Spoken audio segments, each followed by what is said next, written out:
Hello, అందరికీ నమస్తే. ఈరోజు నేను మాట్లాడాలనుకుంటున్న టాపిక్ మన ఆంధ్రప్రదేశ్లో కూటమి గవర్నమెంట్ సోషల్ మీడియా పైన విధిస్తున్న ఆంక్షలు, సోషల్ మీడియా యూజర్స్ని, డిఫరెంట్ పార్టీ కార్యకర్తల్ని ఎలాగైతే వేధిస్తున్నారో, వాళ్ళ పోస్టులు ఎలా పెడుతున్నారు అలా పెడుతున్నారు అనే టాపిక్ మీద మాట్లాడదాం అనేసి అనుకుంటున్నాను. ముందుగా నేను ఏం చెప్పాలనుకుంటున్నానంటే, ఈ పర్టికులర్ స్టంట్తో ఆర్ గవర్నమెంట్ చేస్తున్న ఎలాగైతే వ్యవహరిస్తుందో ఈ విషయంలో ఒక భయంకరమైన రాజకీయానికి కూటమి ప్రభుత్వం తెరలేపింది అనేసి నేను అనుకుంటున్నాను. ఎందుకు అంటే, ఇది ఇప్పుడు మాక్సిమం వైఎస్ఆర్సీపీకి ఫాలోవర్స్ని, వైఎస్ఆర్సీపీ సింపథైజర్స్ని, వైఎస్ఆర్సీపీ ఐటీ సెల్ మెంబర్స్ని, వైఎస్ఆర్సీపీ సోషల్ మీడియాని టార్గెట్ చేస్తున్నారు. Which is clear cut, A government ఉన్నా కానీ అలాగే చేస్తుంది. అని వేరే పార్టీ, అపోజిషన్ పార్టీ యొక్క కార్యకర్తల్ని టార్గెట్ చేస్తుంది. అయితే ఇంతకు ముందు Jagan government are YSRCP government కూడా చేసింది. కానీ మరీ సోషల్ మీడియా జోలికి మరీ ఇంత ఘోరంగా వాళ్ళు వెళ్ళలేదు, ఇంత డీప్గా. అయితే ఇక్కడ ఇది ఎలాగుందంటే, నాయకుడు కొట్టుకొని మధ్యలో కార్యకర్తలు అటు ఇటు కాకుండా అయిపోయినట్టుంది. సామాన్య ప్రజలు ఇబ్బందులు పడుతున్నట్టుంది.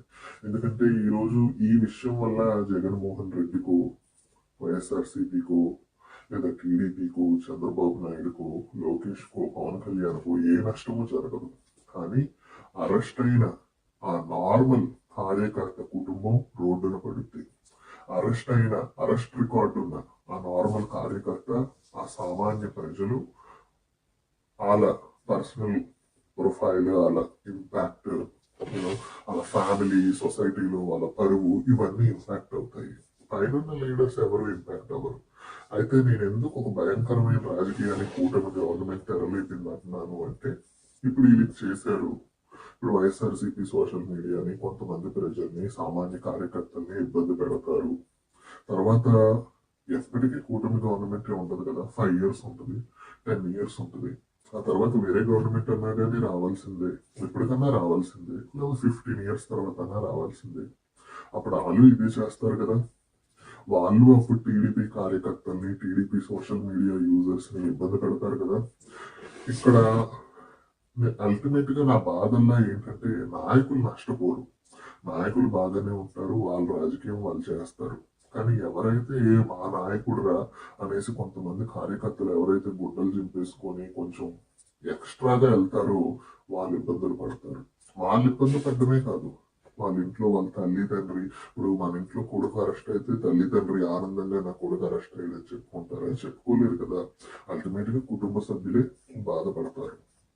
సో నేను చెప్పొచ్చేది ఏంటి అంటే, ముఖ్యంగా తల్లిదండ్రులకి, ఆంధ్రప్రదేశ్ లో ఉన్న కొంచెం ఎవరైతే పిల్లలుండి వాళ్ళ పిల్లలు ఇలా సోషల్ మీడియాలో ఇలాగా మరీ నాయకులు వెనకాల పడి ఇలా డీప్ గా పోస్టులు పెడతారు అని ఒకవేళ మీకు తెలిస్తే, ఈ తల్లిదండ్రులకైనా కానీ మీ పిల్లల్ని అలా చేయొద్దు అని అదుపులో పెట్టండి. ఎందుకంటే ఒక భయంకరమైన రాజకీయ క్రియలకి కూటమి ప్రభుత్వం తెరలేపింది. ఇది ఇంతటితో ఆగదు.